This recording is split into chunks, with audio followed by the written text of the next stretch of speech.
Di bawah tebing batu karas yang jauh dari keramaian permukiman warga, Nenek Hadi tinggal seorang diri di gubuk berukuran 3x4 yang terbuat dari bekas penyimpanan makanan ternak milik warga.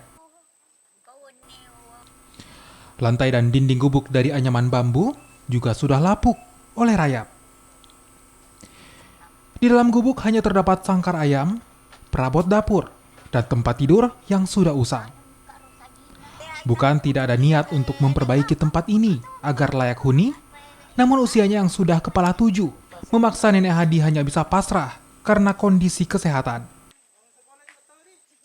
Nenek Hadi dulunya bercocok tanam di sekitar tempat tinggalnya, dan hasilnya digunakan untuk kebutuhan hidup sehari-hari. Berkomunikasi dengan Nenek Hadi hanya bisa dilakukan dengan menggunakan bahasa daerah setempat. Iya, dek kakak ku jama pak dek kulit ko ngomong reja-reja si kama jama udah si ku pedo no tuno. Caleleta. Nila mataku. Caleleta metomi ko Bu. Iya, ala ko ano to mata ko ala ko kasi. Ko iso inrang kamu itu ria na ureku hello kasi mano ka. Kain na itu kasi itu ria manora ya na ureku. Keluarga terdekatnya hanyalah seorang keponakan yang juga hidup pas-pasan. Meski beberapa kali diajak untuk tinggal bersama, namun Nenek Hadi memilih untuk tinggal seorang diri. Itu susah juga Pak, karena ini Ibu, ada kita bilang begini, dia agak cuek saja dia. Dia marah-marah apa.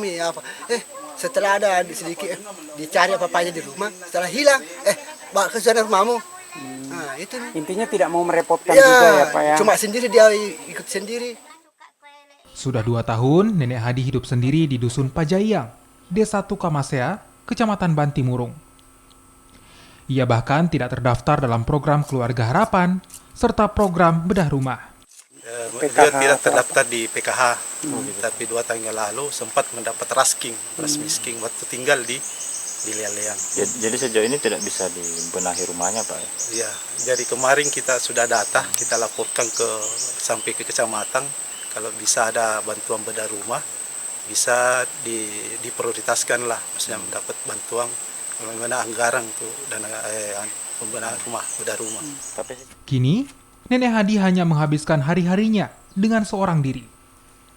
Kondisinya yang serba terbatas membuat warga dan organisasi kepemudaan setempat turut bersimpati memberikan bantuan seadanya.